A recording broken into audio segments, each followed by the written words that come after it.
Hello बच्चों, matric वाला YouTube channel पर आपका फिर से स्वागत है। आशा करता हूं कि आप लोग स्वस्थ होंगे और अपने पढ़ाई को बहुत अच्छे तरीके से कर रहे होंगे।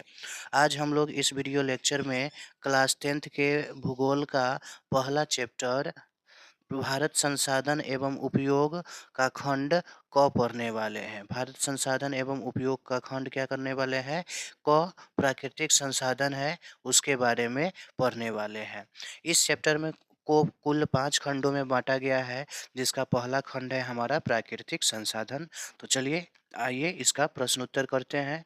प्रश्न उत्तर शुरू करने से पहले आपसे एक छोटा सा रिक्वेस्ट है कि आप यदि हमारे चैनल पर नए हैं तो चैनल को लाइक, सब्सक्राइब और शेयर ज़रूर करें। चैनल को लाइक, सब्सक्राइब और शेयर ज़रूर करें। तो हमारा पहला प्रश्न है, जलोढ़ मिट्टी के विस्तार वाले राज्य का नाम बताइए। इस मृदा में कौन-कौन सी फसलें उगाई जा सकती है? यानी कि इस प्रश्न में हमें 2 प्रश्नों के उत्तर देने हैं। पहला कि जलोढ़ मिट्टी के विस्तार वाले राज्य का नाम बताना है और दूसरा मृदा मतलब मिट्टी, इस मिट्टी में कौन-कौन सी फसलें लगाई जा सकती है। तो पहला प्रश्न हमारा है कि जलोढ़ मिट्टी के विस्तार वाले राज्य का नाम बताना है। तो बिहार, उत्तर प्रदेश, राजस्थान, गुजरात, तमिलनाडु, कर्नाटक, असम, बंगाल इत्यादि राज्यों में जलोढ़ मिट्टी का विस्तार है। तो पहला प्रश्न हमारा कंप्लीट हो गया कि जलोढ़ मिट्टी का विस्तार किन-किन राज्यों में है। दूसरा प्रश्न है हमारा कि इस मृदा में कौन-सी फसलें लगाई जाती है। तो इस मृदा में गन्ना, चावल, गेहूँ, मक्का, दलहन इत्यादि फसलें उगाई जाती है। अब प्रश्न नंबर हमारा 2 है, समोच्च कृषि से आप क्या समझते हैं? तो समोच्च कृषि क्या होता है? पहाड़ी ढलानों पर जल के तेज बहाव से बचने के लिए सीढ़ी-नुमा ढाल बनाकर की जाने वाली खेती को समोच्च कृषि कहते हैं।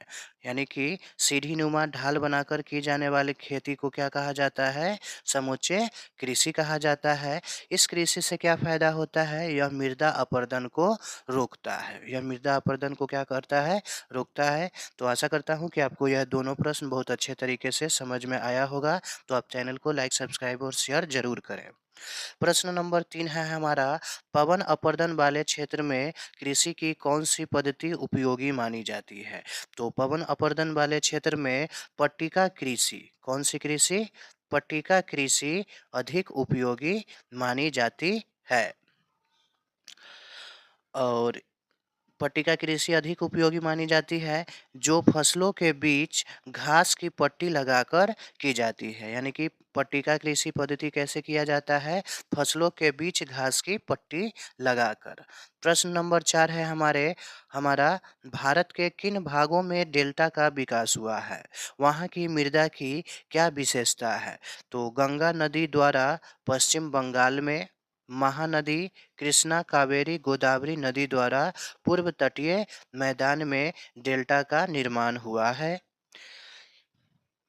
यहाँ की मृदा की मुख्य विशेषता यह है कि यह बहुत क्या होती है? उपजाऊ होती है। इसमें पोटास, फास्फोरस और चूना पत्थर जैसे तत्व अधिक होता है, जो गेहूँ, गन्ना, मक्का इत्यादि के उत्पादन के लिए उपयुक्त होते हैं। अब है प्रश्न नंबर हमारा 5, फसल चक्रण मृदा संरक्षण में किस प्रकार सहायक होते हैं? फसल चक्रण क्या होता है?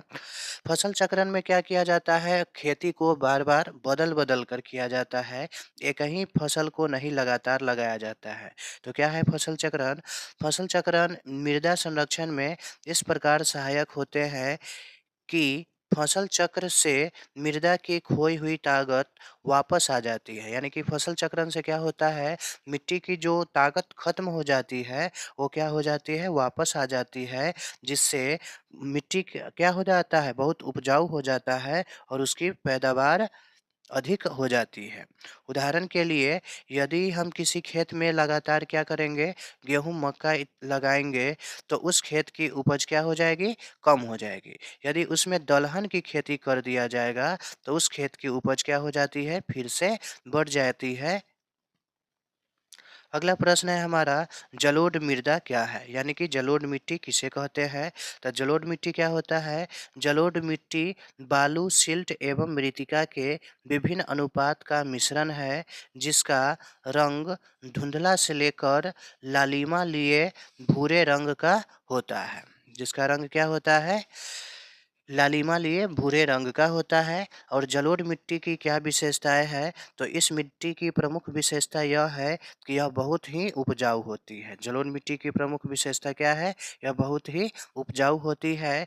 इसमें पोटास, फास्फोरस, चूना पत्थर जैसे तत्व अधिक होते हैं, जो गेहूं, गन्ना, मक्का इत्यादि के लिए उपयुक्त होते हैं। अब इस चैप्टर में कुछ मुख्य ऑब्जेक्टिव है, इस प्रकार है।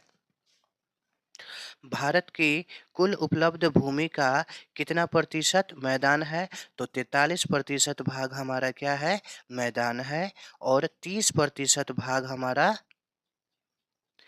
43% भाग मैदान है, और 27% भाग हमारा क्या है? पठार है। और 30% भाग क्या है? पर्वत है। यानी कि टोटल भूमि का 43% हमारा मैदान है, 43% हमारा क्या है? मैदान है। और 27% पठार और 30% पर्वत है। तो क्वेश्चन बनेगा, कुल भूमि का मैदान कितना प्रतिशत है? तो 27%। अब है, दियारा भूमि किसे कहते हैं?